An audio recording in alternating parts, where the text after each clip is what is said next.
Olá, boa noite. Eu sou Rosiane Kennedy. A partir de agora você confere com a gente as notícias que circularam hoje nos corredores do poder. STJ aplica restrição de foro privilegiado e governador da Paraíba vai responder em ação penal na primeira instância.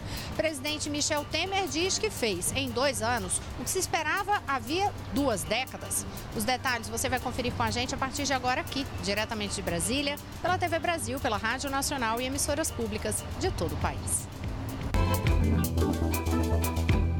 A gente começa falando, desde que foi um dos principais assuntos da semana passada para cá, que é essa questão da restrição do foro privilegiado. Esta decisão do Supremo Tribunal Federal, adotada na semana passada, atingiu agora um governador. O ministro Luiz Felipe Salomão, do Superior Tribunal de Justiça, determinou que a ação penal contra o governador, que faz ali uma investigação a respeito do governador da Paraíba, Ricardo Coutinho, que ela seja remetida para a primeira instância. Então, para a gente lembrar, na semana passada, quando o Supremo Tribunal Federal julgou a questão do foro privilegiado, ficou decidido ali algo referente especificamente a deputados e senadores.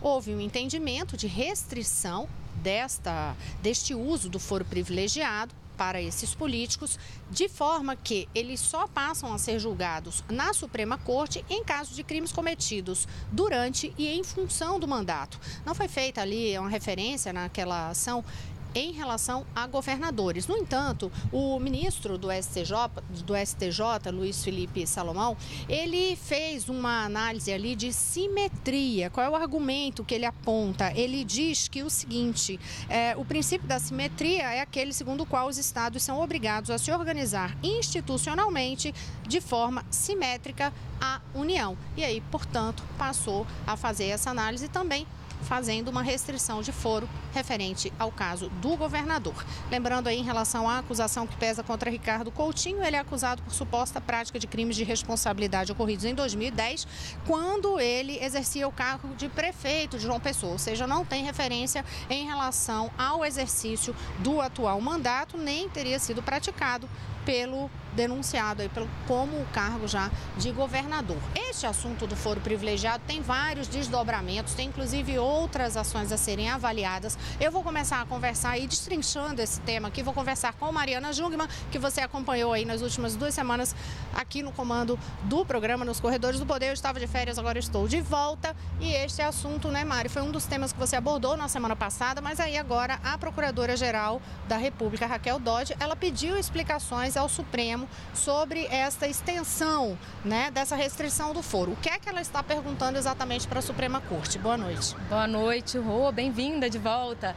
Olha, a Procuradora-Geral quer saber o seguinte. Como você disse, ficou decidido que o foro está restrito a atos praticados no exercício do mandato e em razão dele. E aí ela quer saber, mas e quando foi praticado em mandato anterior? Ou seja, quando, no caso de um deputado ou senador, ele é acusado de algum crime, mas não que ele tenha praticado neste mandato, mas em mandato anterior. É o caso do deputado Eduardo da Fonte, que é o caso concreto que vai ser discutido, que foi denunciado por corrupção, mas por um ato praticado em 2009 e 2010, e que quando ele também era deputado, ele continua sendo deputado hoje. E aí a procuradora Raquel Dodge quer saber se o foro se aplica ao caso dele, e aí ela alega que, se não se aplicar, ela quer então que o caso seja encaminhado para a 13ª Vara Federal em Curitiba, que é o caso que cuida da Lava Jato, que é o âmbito ali da operação em que o deputado Eduardo da Fonte foi denunciado.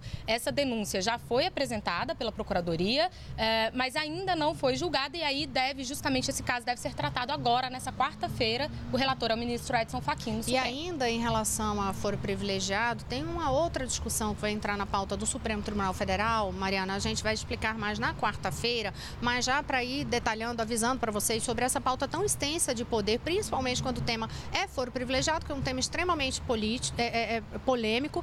E qual é essa pauta? É uma análise em uma das ações que correm lá no Supremo Tribunal Federal para saber se casos de improbidade administrativa, esses casos podem ser incluídos nessa prerrogativa de foro, ou seja, autoridades com acusações de improbidade administrativa poderiam ser julgadas lá pela Suprema Corte. caso de improbidade, vão para a vara civil em relação a essas discussões. Oi, São Mari. muitas dúvidas, Rosiane, inclusive logo após o julgamento originário do Supremo, várias dessas questões foram levantadas para o ministro Luiz Barroso, que foi o relator, e na época, inclusive, ele disse isso, ele disse, olha, tudo isso vai vir parar aqui de novo, a gente ainda vai discutir esse assunto mais vezes. E aí a gente lembra um outro detalhe, né, Mari, que aí entra naquela discussão, que é o seguinte, o Supremo Tribunal Federal está decidindo porque lá no Congresso Nacional a proposta de emenda constitucional que não avançou ao longo de tantos anos, termina se abrindo aquela polêmica se o Supremo Tribunal Federal termina legislando em relação ao que o Congresso deveria fazer. E sobre isso, aí sim, agora vai ter andamento da PEC do foro.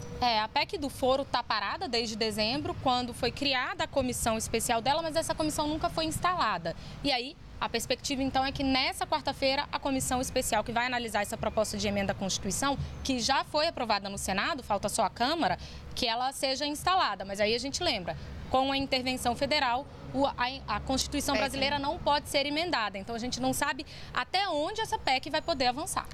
Sempre lembrando, né? PEC precisa de votação em 2 turnos, nas 2 casas, sem alteração de texto em todas essas 4 votações, para que, de fato, ela possa, na sequência, ser promulgada. E, como Mari bem ressaltou, no caso do período de intervenção, não pode ser feita alteração na Constituição. Já houve um entendimento ali no Congresso Nacional de que a discussão da PEC pode ocorrer. Agora, votação para realmente mudar a Constituição, isso não pode ocorrer. Só rapidamente, Mário, eu vou aproveitar para falar um pouco, já que a gente está falando aí de Congresso Nacional e dessa instalação da comissão, para lembrar da pauta desta semana. A gente lembra também o seguinte, a gente já está aí chegando no meio do ano, é um ano eleitoral, o ritmo de votações no Congresso já é um ritmo bem diferenciado em relação a outros momentos, né, de início de legislatura, por exemplo, e aí ali Câmara e Senado já estão num ritmo mais desacelerado e agora tem um foco em relação à pauta, foco este que inclusive é alvo de reunião aqui no Palácio do Planalto. Neste momento ainda está ocorrendo? Está ocorrendo uma reunião do presidente com líderes partidários. Alguns líderes não puderam comparecer e aí enviam representantes,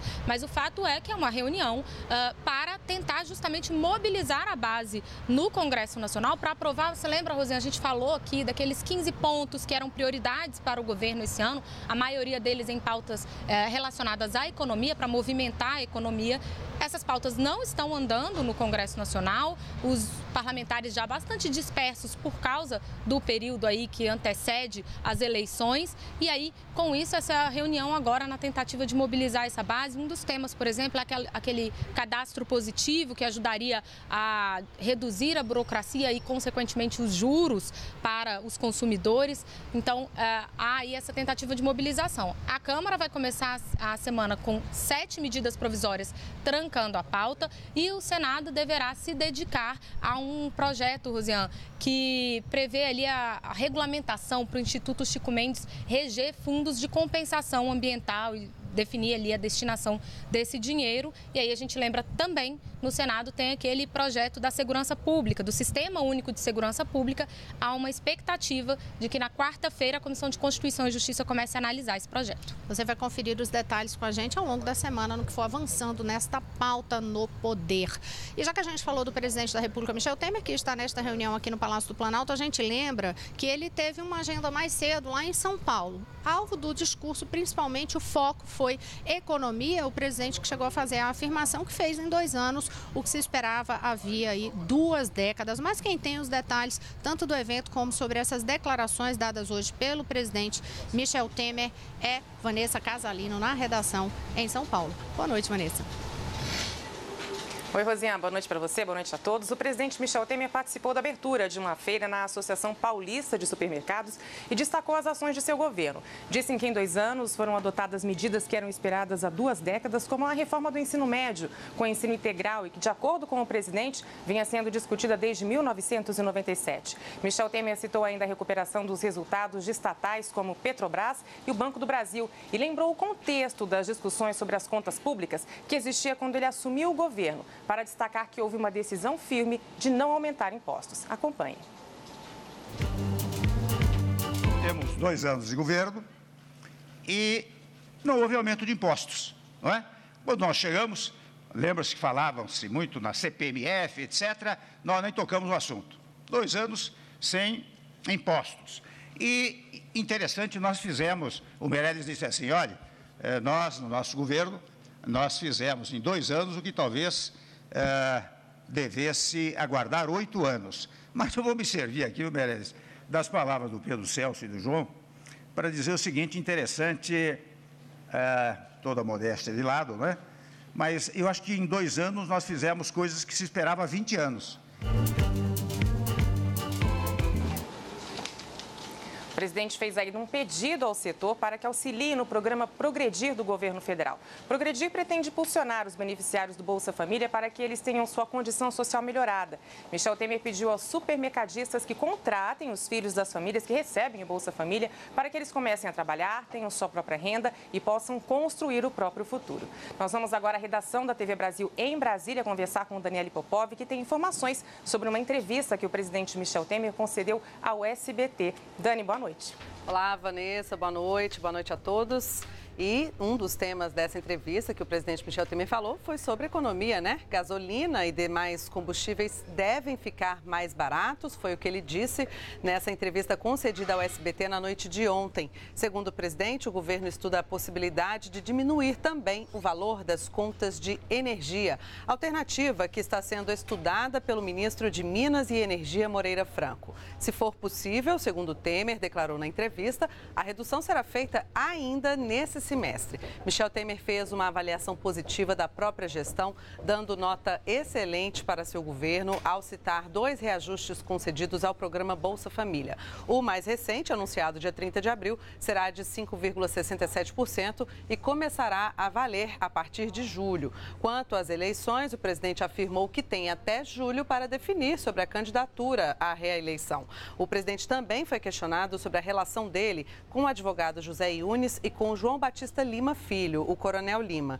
Temer reafirmou ser amigo há mais de 50 anos de Yunes e disse que o Coronel Lima apenas colaborou em campanhas eleitorais. Eles são investigados no âmbito da Operação Scala, que investiga suposto favorecimento de empresas portuárias em troca de propina.